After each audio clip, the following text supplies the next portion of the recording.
What's happening?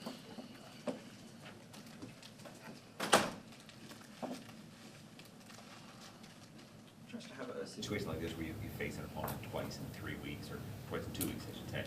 I don't know how much you want to have new things or want to change things. There's kind of that chess match back and forth. How do you approach, given how much is on the line, facing a team twice in 13 days? It's definitely unique just because it is so recent, and it's not like we're going to change much of our scheme. They're not going to change much of their scheme, so we know who they are in terms of the players and the scheme and really where they're going to be. You have to be able to dress things up and have different wrinkles when it comes to that, but it's also nice because when you prepare for a team and it's the first time we played them, there's a ton of tape and you're trying to catch up on how they want to play that season, where now you're really only getting the Seattle game to go through and see what kind of adjustments they make and then ultimately how they want to play us. So it's going to come down to execution, and then from their end of it and our end of it, once you kick it off, to see how we've changed slightly, how they've changed slightly, and then be able to adjust in game to see what their plan is and what our plan is to ultimately go down there and score some points. It's one thing with Carolina to see statistically the way they've improved year over year in their run defense, but you actually experience it. Like, what did you notice in the first time playing them this year with that? Absolutely. That was one of the first things we noticed when we put the tape on a couple weeks ago, was how different it was than playing them, I guess it was week 17 last year.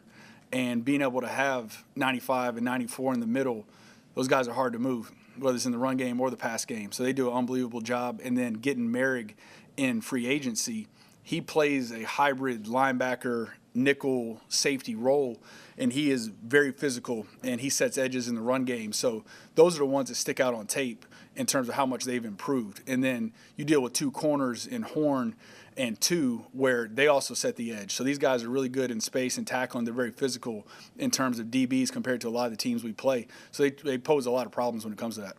Without giving anything away too much, you guys ran the ball 33 times against the Panthers in week 16. It's a pretty run-heavy sort of game plan. Do you kind of expect to kind of lean on that a little bit going into this one, or are you going to try and maybe go for more balanced attacks? Right.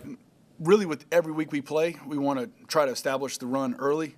When it comes to how much that's going to happen, how efficient those are, we talked last time about earning the right to run the ball that many times, whether it's versus Carolina or anybody we play, where if you're able to be efficient and explosive, then you earn the right to be able to keep the pressure on them by running it. So we always want to be able to start the games like that and then be able to adjust as it goes, but we'll see how it shakes out on Saturday. Last year, Bucky had an extraordinary year. Obviously, injuries have been a part of his story, coming back. But he seemed frustrated on the sideline. There's a little bit of a spat with Tristan Wirfs. He 9 for 19. We're not used to seeing that kind of production. So is it the inside zones that just aren't working with the new personnel, or what's not going well for Bucky right now? Yeah, I think when you see that on the sideline on game day, that's just passion. It's funny, they were actually just joking about it. And it just comes down to the heat of the battle where everybody wants to win. Frustrated in game, had a couple good hits early, and then ultimately went backwards on a couple of them. So then he gets frustrated, offensive line gets frustrated, and again, it's because they want to go out there and put something good on tape and ultimately win the game.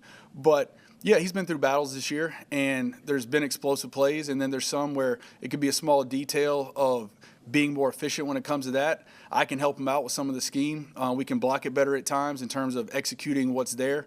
So you see a couple of those runs in the game where it goes backwards, and ultimately it's not really on Buck. You can put it on me, put it on the execution, put it on the scheme when it comes to some of that side of it. But he's in a great space, and it's just good to have him out there, whether we're trying to hand it to him or throw it to him in the pass game. There was one time where he seemed to step out of bounds a yard short. Would you like to see him get a little more effort, try to get the stick there? Yeah, that one was close there. It was right at the sticks and ultimately turned into another down. But it's always something we talk about. It can happen on a 2nd and 10 play where you're trying to get that first down, especially in that situation, to now create a new set of downs, and it really opens up the playbook a little bit. With you having, two backup guards on the inside, how do you kind of balance the commitment to, okay, this is who we are, this is how we drew it up, with at the same time, trying to protect some of those guys too, and maybe having to kick it outside a little bit more? How do you kind of balance that when the personnel that you have available is not how you drew it up? Yeah, it's trying to tailor it. It sounds like a little bit of a broken record in here, but it's trying to tailor it to their skill set. So whatever Mike's skill set is versus Bread's, whatever Feeney's skill set is versus having Cody in there. And that can be in different ways. So we try to just tailor it to those guys and not say, hey, we just run these set of plays and whoever's in there, we're going to run it. So who's in that week? How does that change? Do you run more inside zone, outside zone, try to get on the perimeter? Does it change the play pass world? Does it change the drop back protections? So ultimately we do that every week. And then part of that's predicated on who we're playing that week too. When it comes to this week where you're playing 95 in there and the kind of the force he is. So that's what goes into the coaching side of it each week on a Monday and Tuesday to put those guys in a position to go execute the scheme, block the guy across from them, and ultimately try to get some points. Josh Baker's back on the injury report this week with a right shoulder. He's got about 7 or 8 different injuries during the year. We know that, he kind of puts his heart on his sleeve out there sometimes.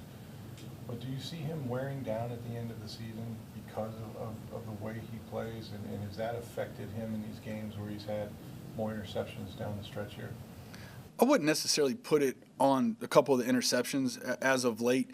He plays the game very hard, as we see. He practices hard. He's in the meeting rooms. He conducts himself like that in the meeting rooms as well. So ultimately, you don't want to see him take those shots. Being able to get hit in the game like that is not something, of course, we want to see. But at this point in the season, everybody's so banged up. I know he's been at that point where he's banged up, gotten a little healthier, got hit again. So with it being the last week of the season, last week of the regular season, it kind of is what it is when it comes to a bunch of different positions on that side of it. But ultimately trying to protect him from him at times. With those interceptions. So can this become a problem for him, though, in terms of he's not Brett Favre, it's the stature-wise. He's not Josh Allen, right? And I know everybody loves his heart and loves the way he plays, with that lineman mentality. But right. It's a long season at quarterback, and I would imagine it would affect you throwing the football if you've got oblique one week and, shoulder the next week. Yeah, we talk about it where we want to be able to extend the play if it's there, and if it's not there, try to avoid a hit. And it's not like he's taking some of these hits on purpose. There's times where if we're beat in protection or we don't see something in terms of a blitz pickup where he takes an unnecessary shot, but it doesn't really change it. We don't really go into any game with the intent outside of a couple times this year where there's been true zone read plays where he might keep it that could put him potentially in harm's way. So any of the ones where he takes a shot on a drop back protection or moving outside the pocket is just really in the nature and the flow of the game. With the, Baker's never going to tell us, if he's truly physically okay, and he's certainly not going to make excuses. But, with the interceptions that we see, how much of that is a function of him, as Rick said, not being fully healthy on the injury report, multiple times during the season? How much of it, the interceptions are a function of that versus, okay, game's on the line, defense just gave up a touchdown, you got to go win this game? Yeah, I still wouldn't say it's injury related when it comes to that. We've had big-time drives this year where he's gone down with the execution of the line and the receivers in one games in the 2-minute. He hit on it on one of the interceptions in the game where it was just not a great decision when it came down to the red zone area. And then the one to J-Mac where if he just puts a little bit more on it, really J-Mac had a step on him. So he's done an unbelievable job battling on those. Y'all have seen him win 2-minute drives this year. Like we talked about in here, at times it is what it is on some of the other interceptions where it could have been the ball was taken from us or the route might not have been exactly where we needed it to be. So he knows when it comes down to it, trying to eliminate those when the game's on the line. You deal with that a little bit with the one with Mike versus Carolina where there's not really a coaching point when it comes to that because of the nature of is it a scramble or is he staying in the pocket. So he has all the confidence in the world. We're ready to rock. We know it's a big week. Having the receivers there, he's ready to roll. And with those, you talk about the interception with J-Mac, the timing is off. Is that a function of them not spending as much time in the past, week after week after week practicing? Is that what is that kind of, or is that a result of maybe the pressure that he's getting and forcing kind of his timing to be off? Yeah, not at all. His timing with J-Mac is fantastic. He found J-Mac, and we talk about pure progressions in here a little bit.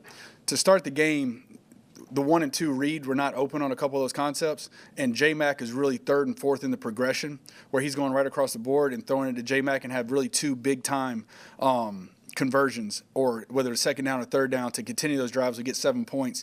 J-Mac came back from being out for, 2 months or more. That one we threw versus Atlanta on the sideline is the best timing you can have on that route from really anybody throwing it in the NFL. So the timing is great on that one. On the one that he threw the interception on, that turned into a scramble drill. So once you're on the scramble drill, the timing mechanism of being footwork, depth, landmark of the throw is really off because it's turned into a scramble. So he's playing on time. J-Mac's in the right spots on a lot of those. It just turned into a scramble drill on that one. Does J-Mac know he just got to touch the guy down? He's got to touch him. Absolutely. Yep. Just forgot. Yeah, it's like when you're hitting it and, okay, that guy ultimately catches the ball, which is unfortunate. Yeah, we got to tackle him. We got to hit him. Josh, we saw Baker make some great plays last game, being able to run for some extra yardage when it looked like there was nothing to throw for. Can you just speak to how beneficial it is to have a quarterback who can really take off like that? Yeah, it's like your question, Rick. We're not really designing it to have him scramble, but in the timing of the play, if whatever route concept it was did not come open, and a lot of times if people play man coverage and you see, we talked about earlier in the year, like the bracket on Mech, or if they're doubling Mike, then those two defenders are looking at him. So if they're not open, then there's one less person that's looking at him unless they're spying him. So now all the DBs are down the field and he's able to have big-time scrambles. So they're not designed to do that. We want to throw the ball past the sticks, get the conversion on third down. But if they do glove it up, then it is very nice to see him run down the sideline and get out of bounds. Josh, this is your last regular season game of the year, but what's the biggest thing you've learned as a play caller in the league so far? Being able to adjust each week, whether that's new people being in the game based on whatever position, if it's O-line, halfbacks, wide receivers, trying to tailor it to them. And then really the in-game adjustments as much as anything. If somebody were to get banged up and what that means, taking some of the ones from earlier in the season on still, like we're talking about, protect and bake and playing that game between getting eligibles out in the route concept versus protecting a tackle when it comes to that.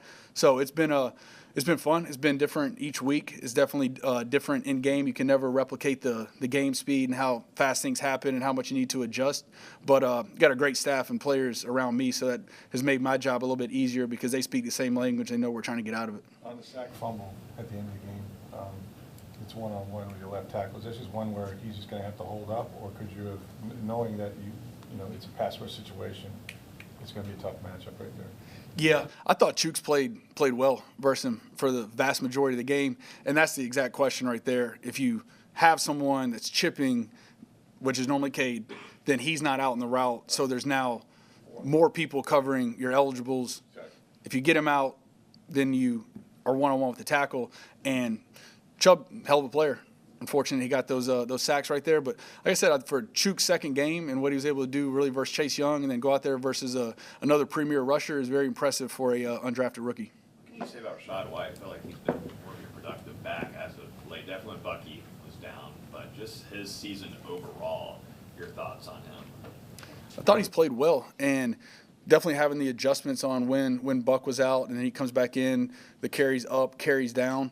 But the way he's conducted himself and staying even-keeled and taking the opportunities when he gets it, what he's able to do for us in pass protection, I've said it ad nauseum in here. I think he's as good as there is in this league on third down, and the time he puts into that and the blitz pickups that you might not even see him pick it up, but he picked up this pressure that we talked about out here today, and then Bake's able to rip a strike right there on third down. So he is truly a three-down back and has really done a good job.